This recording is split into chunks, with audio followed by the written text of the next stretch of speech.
No Ben Stokes, no Harry Brook, no Jonny Bairstow. England के जो बड़े star players हैं वो पीएसएल में नहीं आएंगे। और अगर बात की जाए एडम जेम्पा की तो वो पैसे ज्यादा मांग रहे हैं। मोइन अली को साइन कर लिया जाता है कराची किंग्स की जानिब से। कई लोग पूछ रहे हैं भाई क्यों चला हुआ कारतूस 6.4 करोड़ में आपने ले लिया। मुस्तफिजुर रहमान जिसको आईपीएल में जो तकरीबन 11 करोड़ के बिके थे उनको पाकिस्तानी रुपीज में 6.44 करोड़ में लाहौर कलंदर्स ले लेती है। लाहौर ने तो कहा था हम डायरेक्ट साइनिंग्स करेंगे ही नहीं, फिर क्यों की ये भी आपको बताऊंगा। और पीएसएल में जितने खिलाड़ी पिक हुए हैं, ऑक्शन के रूल्स क्या हैं और थोड़ी मैं बताऊंगा आपको, क्योंकि कई लोग कंफ्यूज हैं कि टीम कैसे बन रही है, कैसे क्या कहते हैं सबसे महंगे खिलाड़ी बन जाते हैं। स्टीव स्मिथ सियालकोट स्टैलियंस के 14 करोड़ में बिके हैं। वैसे there is a lot to talk about. तो सबसे पहले आगाज करते हैं अब मेन खिलाड़ियों से। हैरी ब्रोक हो गए, जॉनी बेस्टो हो गए और उसके साथ बेन स्टोक्स हो गए और जेमी स्मिथ हो गए या फिर जो रूट हो गए। इंग्लैंड के स्टार प्लेयर्स पीएसएल 2026 का हिस्सा नहीं होंगे, ये कंफर्मेशन आ गई है। और ऐसा इसलिए है कि एक साल था पाकिस्तान क्रिकेट बोर्ड के पास कि वो इंग्लैंड क्रिकेट बोर्ड से राब्ता करे, कुछ नेगोशिएशन हो, कुछ बातचीत हो, इंग्लैंड के खिलाड़ियों को राजी किया जाए पीएसएल खेलने के लिए। क्योंकि टेस्ट सीरीज वो खेलने पाकिस्तान आते तो सिक्योरिटी कंसर्न है, वो सारी चीजें खत्म हो चुकी हैं। स्टीव स्मिथ आ रहे हैं तो आई मीन इंग्लैंड के खिलाड़ियों को भी आना चाहिए। लेकिन पाकिस्तान क्रिकेट बोर्ड का एक दफा फिर पैथेटिक मूव, समझ नहीं आती कि किस तरह के लोग बैठे हुए हैं। सलमान नसीर साहब को अगर साइड पर कर दिया जाए तो आई मीन अनप्रोफेशनल टीम बैठी हुई है। वो जो प्लेयर मैनेजर्स मौजूद हैं, यानी जो प्लेयर्स से राब्ते करते हैं, वो जो एक पोल बनाते हैं, वो पोल बनाने वाले लोग मतलब इतने क्वालिफाइड नहीं है कि कम से कम राब्ता करें, या राब्ता हुआ भी अगर तो उसको पब्लिक करें कि भाई इंग्लैंड क्रिकेट बोर्ड से हमने ये किया, उनकी ये शर्तें थी, वो नहीं मंजूर हो पाई। ऐसा नहीं हो पाया।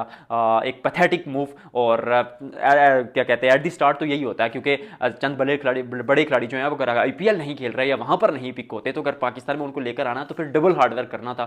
आपने हार्डवर्क किया नहीं, आपको पहली तारीख का इंतजार होता है कि सैलरी आए, उसके अलावा तो इन लोगों को काम आता नहीं है। मोहसिन नकवी साहब, सलमान नसीर साहब, आप तक वीडियो पहुंची है ना, क्लास लीजिएगा इन लोगों की। और उसके अलावा मोइन अली को 6.4 करोड़ में खरीदती है कराची किंग्स की टीम। अब और थोड़ा सा ये जोड़ के स्टोरी आपको बताऊंगा। इस्लामाबाद यूनाइटेड की टीम खरीदती है डेवन कॉनवे को 6.38 करोड़ में या 6.3 करोड़ में। और same is the case for Mustafizur Rahman जो 6.4 करोड़ में पिक किए जाते हैं जानिब से, क्या कहते हैं लाहौर कलंदर्स की जानिब से। अब लाहौर कलंदर्स सोच रहा था कि हमारा जो ऑक्शन का बजट है, यानी जो टोटल बजट है हमारा 50.5 करोड़, उसमें से हमने 12 करोड़ रिटेंशन पर लगाए, तो बाकी जो पैसे हैं हम वो खर्च करेंगे ऑक्शन में। लेकिन पाकिस्तान क्रिकेट बोर्ड ने कहा कि एक डायरेक्ट साइनिंग्स आपको करनी ही करनी है, और ये जो डायरेक्ट साइनिंग्स का बजट है ये आप ऑक्शन में इस्तेमाल नहीं कर सकते। जबकि लाहौर सोच रहा था ये जो पैसे ये हम लगाएंगे हारिस रऊफ पर और फखर जमान पर ताकि उनको वापस लेके आए। लेकिन दैट्स नॉट द केस। अगर आपने उन पर पैसे लगाने हैं तो फिर वो उस बजट से लगाने होंगे जो सिर्फ ऑक्शन का है। सेम फॉर कराची किंग्स, एक खिलाड़ी उन्होंने पिक करना ही था तो फिर उन्होंने सोचा कि भाई डायरेक्ट साइनिंग के तौर पर हम किसी एक खिलाड़ी को ले लें। मोइन अली अवेलेबल थे, उन्होंने उनको ले लिया। हालांकि मुझे पर्सनली लगता है मोइन अली से आप किसी यंगस्टर को ले लेते तो शायद आपके लिए वो 4-5 साल खेल जाता, शायद थोड़ा उसका एक्सपोजर बढ़ जाता। मोइन अली मतलब वर्ल्ड क्या कहते हैं जो IL T20 हुई है वहां पर तो मतलब आखिरी ओवर में 11 रन चेज करते हुए फुल टॉस गेंद को हिट नहीं कर पाते। तो Karachi and their pathetic moves क्योंकि समझ नहीं आती मोइन अली को। आई मीन वो मोइन अली ने ऑक्शन से क्यों पुल आउट किया था आईपीएल में, वो वहां पर पिक ही ना होते। ये मैं लिखित में देता हूं आपको, ये क्या कहते हैं वो ले आइए स्टाम्प पेपर में आपको साइन करके देता हूं। मोइन अली वहां पिक ही नहीं होती। वो पीएसएल में आपने उनको प्लेटिनियम जितने प्राइस में तकरीबन 7 करोड़ के अगर बाबर पिक हुए और 6.44 करोड़ के मोइन अली पिक होते हैं तो that doesn't make any sense. Islamabad United की पिक अच्छी है लेकिन वो भी गोल्ड में उनको शायद मजीद सस्ता पिक कर सकते थे। शायद वो अगर आईपीएल ऑक्शन में आते, पीएसएल ऑक्शन में आते, प्लेटिनियम कैटेगरी में भी होती, फिर भी 4.2 करोड़ बेस प्राइस है, आप 5 करोड़ 5.5 करोड़ में पिक कर देते, या इवन 4.2 करोड़ में शायद और कोई बिडिंग भी ना करता। लेकिन आपने उनको कर दिया। वही केस है कि एक पिक आपने डायरेक्ट साइनिंग्स में करनी है तो जो ऑप्शन अवेलेबल है उस पर आप कर सकते हैं। अब एक जो भूल भुलैया है कि 14 करोड़ में एक खबर के मुताबिक स्टीव स्मिथ पिक हुए हैं। अब तक सलीम खालिक साहब की ये खबर है, ऑफिशियली तौर पर ना पीसीबी ने इसको पब्लिक किया ना सियालकोट स्टैलियंस ने इसको पब्लिक किया।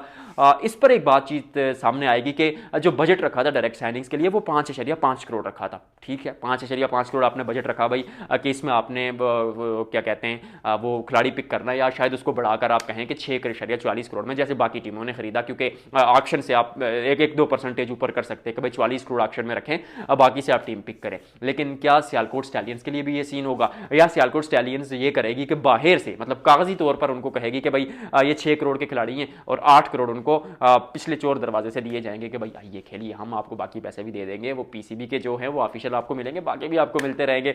क्या ये केस होगा? But that will be the unprofessional. और अगर ऐसा होता होता भी है, समटाइम्स ऐसा होता है, क्योंकि पेशावर ज़ल्मी ने एक दफ़ा कामरान अकमल को गोल्ड कैटेगरी में रिटेन किया था, हालांकि प्लेयर वो प्लेटिनियम के थे, लेकिन वो पेशावर ज़ल्मी छोड़कर नहीं जाना चाह रहे थे। तो और अफवाहों की अगर मानी जाए तो उस वक्त उनको पैसे उतने ही दिए गए थे, बस वो कैटेगरी गोल्ड में थे।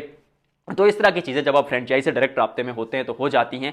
लेकिन अगर ये खबर पब्लिक हो जाती है, सबके सामने आ जाती है कि 14 करोड़ में वो बिकते हैं, तो फिर क्या सियालकोट का जो बजट बचेगा वो सिर्फ 36 करोड़ बचेगा। यानी 36 करोड़ में अगले आपको 14 से 15 खिलाड़ी पिक करने हैं।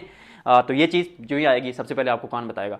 भाई बताएगा ना। वीडियो को करेंगे लाइक और शेयर। हैदराबाद की टीम काली जर्सी होगी, उनकी ब्लैक किट होगी, और वो बहुत जल्द जो है वो अपना लोगो रिवील कर देंगे। गालिबन 12 तारीख तक वो आ जाएगी खबर। मुझे वो डेट भी मेरे सामने थी लेकिन वो जहन से निकल गई है। तो वीडियो को लाइक और शेयर करेंगे और वो सारी चीज़ें मैं आपको बताता रहूँगा। आज की वीडियो में फिलहाल इतना ही।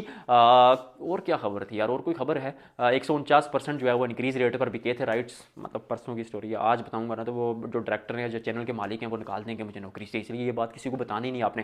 वीडियो को लाइक और शेयर करना और कमेंट सेक्शन में बताना है कि भाई जो है वो मतलब ठीक काम कर रहा है, और आपके नज़दीक कौन से खिलाड़ी PSL में होने चाहिए थे, और कौन सी आपकी टीम है जिसमें आप ये सोच रहे हैं, जो जिसके बारे में आप कि वो इस साल ये टूर्नामेंट जीत जाएगी। टाटा बाय बाय, मिलते हैं अगले व्लॉग में।